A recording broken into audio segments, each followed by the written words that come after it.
I didn't want to dislike this movie, I really didn't. After being let down by Iron Man 3 and being entertained but still disappointed to a degree by Star Trek Into Darkness, I really wanted to like this movie.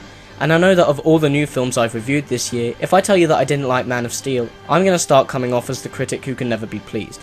And I'm sure this will be the review that gets tons of dislikes, but I have to give my honest opinion. I'm sure many of you fans of the Man of Steel have already hit the dislike button before I've even explained why I didn't like the film, and I will say what I did like about it. But if you're just going to hate on me for simply disliking the film, then please go away, because that's not how reviews are meant to be received. For those of you who are mature, can keep an open mind, and want to hear my thoughts, I encourage you to stay with me. Let me start with what I did like. Henry Cavill does a great performance, and I think he does a good job at playing Clark when he's travelling the world and trying to develop his understanding of different environments, different cultures and saving people, and he managed the charm of Superman very well, but the guy was also able to be the authority figure that Superman should be too. So good job to Cavill. I think he's a good pick for Superman, and I hope that he continues to be in the role for the DC Cinematic Universe. I really liked Russell Crowe as Jor-El, and I think he did a great performance, and that's really the only thing I seem to be in the minority on, because I've heard a lot of people say that Crowe was bad. I liked him, and I really think him and Lara were the only two characters I got emotionally invested in. I'm gonna cut to the chase. Man of Steel is fucking boring, guys. It's a film that doesn't so much make me angry, it just amazes me. There's really no story here, the characters are bland, and the action is absurdly long. The origin is so tightly connected to the plot of the rest of the film that it makes the whole universe of the film feel really small, and also just makes everything rushed and messy. General Zod'S Arrival is tied to Clark's discovery of the Fortress of Solitude, and he's just put on the suit when Zod confronts him, so the origin is kinda dragged out throughout the film. The origin was going slow, but I admired how much was changed, like they had the balls to not do anything with crystals, and that surprised me. And the idea that this film was focusing harder on the fact that Superman is an alien was also a cool idea, but this makes a lot of the film seem unoriginal. The scenes on Krypton, that went on for way too long by the way, felt like snippets from a dozen other movies such as Avatar with big CGI flying creatures, and Thor or The Lord of the Rings with the style to the whole planet. But regardless, I kept with it because, you know, every reboot deserves a chance, but by a particular point it's just bang, crash, boom for the rest of the film. And this is a long film by the way. Look, I'm not a bore. I can love a movie that has action as long as the film has heart and the action is fun and it serves a purpose and moves the plot forward. The prime example being The Avengers. But this film seriously reminded me of Revenge of the Sith when Obi-Wan and Anakin are having that epic final showdown. The whole prequel trilogy, regardless of what I think of it, has been building up to this moment, so it should be good.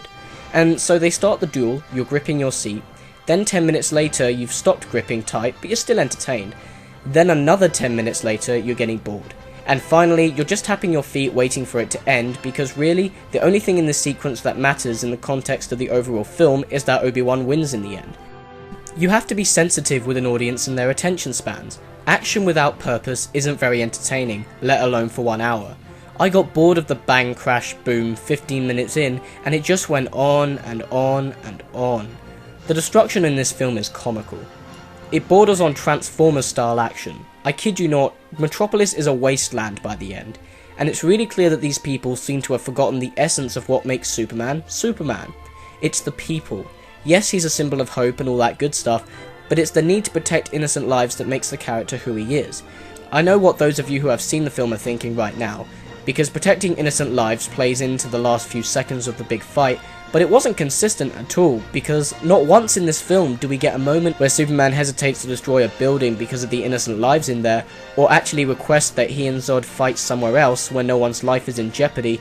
Nope, as long as he can beat up Zod even more, that's the important thing. So he'll ram him into as many buses, cars and buildings as he possibly can. This is a way too huge disregard for innocent lives. It seems like thousands of citizens have died in the end because Superman wanted to punch Zod a few more times. And that's really what's wrong here. Where Superman 2 had an epic fight between Superman and the 3 Kryptonians, one of which being Zod, the action sequence was used to further explore Superman's ideology and the character the whole time, as well as give us some fun action. When Zod picks up a bus to throw at Superman, Superman doesn't get worried because Zod's about to throw a bus at him. He gets worried about the innocent lives of the passengers inside. It's used as a way to further explore his character and to reinforce ideas of what he stands for. He cares.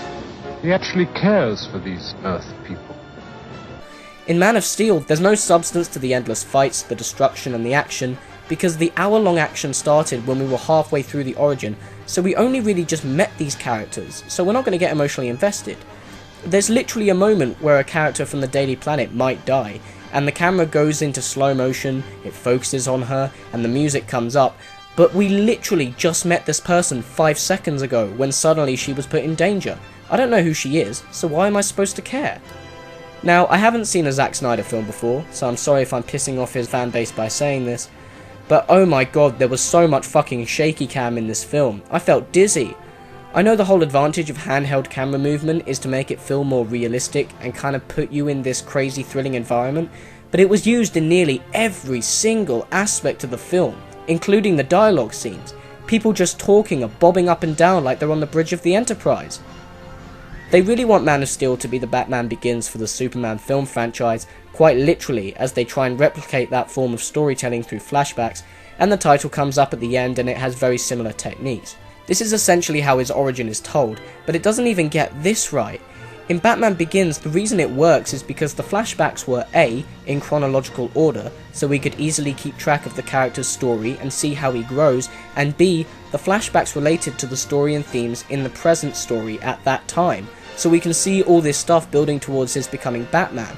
The film perfectly balances showing us two stories, which in the end create one whole narrative shown through a really clever form of storytelling. Man of Steel misses the point completely. The flashbacks are not in chronological order, like we quite literally see Kal-El's ship flying towards Earth, and the next thing we see is Clark Kent as an adult fisherman, then we see him when he was a kid, then we go to him being a teenager, then we go back to the present where he's an adult, then we go back to him being a kid, and what's worse, they're not in chronological order for no reason. If the flashbacks related to something that was being addressed at that specific time in the present story, then I'd forgive it, but they just come across as random, and this makes Superman's character arc really difficult to watch, understand and see progress. I really wanted to like the characters regardless of whether the film as a whole worked, because what I saw from them in the trailers, it really looked like they knew what they were doing with them, but they were just bland and forgettable when they're supposed to be iconic and memorable. I thought they were going to nail Jonathan Kent, but wow, he was just the blandest of them all. I just could not get on board with him as much as I wanted to. I get that the character is dead set on the idea that humans aren't ready to deal with something like a child with these abilities, but would it have killed the guy to smile once? Lois Lane was also uninteresting, and the chemistry between Cavill and Adams is one of the most forced chemistries I've ever seen in a superhero movie. I mean, wow!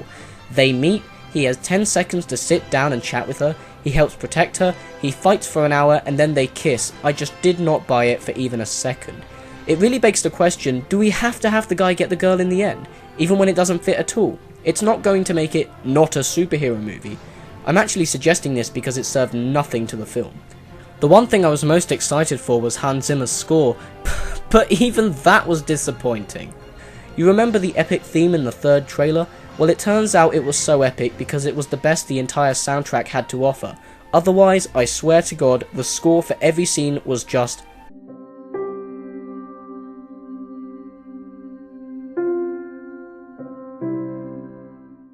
on a loop for 2 hours 20 minutes. One of the reasons the Richard Donner films, or hey, even the Avengers worked so much, was because they were able to look at themselves and say, yeah, this is kinda silly, and have it be fun regardless, while also knowing when to take itself seriously with the characters.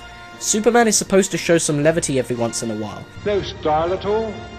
I expect better manners from my guests, Zod. But Man of Steel takes itself so goddamn seriously. The film doesn't ever turn around and look at itself once to admit that it's really quite silly. When you have a film about men flying around in red capes, fighting godlike superpowered beings, destroying a city, some moments containing humour, sarcasm, or just basic human emotion every now and then is essential. When you take yourself as seriously as Man of Steel does, where's the fun? And that's really part of why I don't feel like this film had much heart. When the dialogue in the film is almost entirely speeches, which just sound like they were written for the trailers, and we never get to know the characters, never get to invest in them, and we never see many human moments where someone simply sits down to talk with someone or make a joke, essentially giving the film some charm, but instead just has epic fight scenes for 1 hour that just drag and there's no substance to it all, the film in the end just fails at what a Superman movie should do: make an emotional connection with its audience. Hey, if you like the movie, you know, more power to you. I did not. I found it quite disappointing, especially after I saw the third trailer for this film, which is, to put it simply, the best trailer I've ever seen in my life.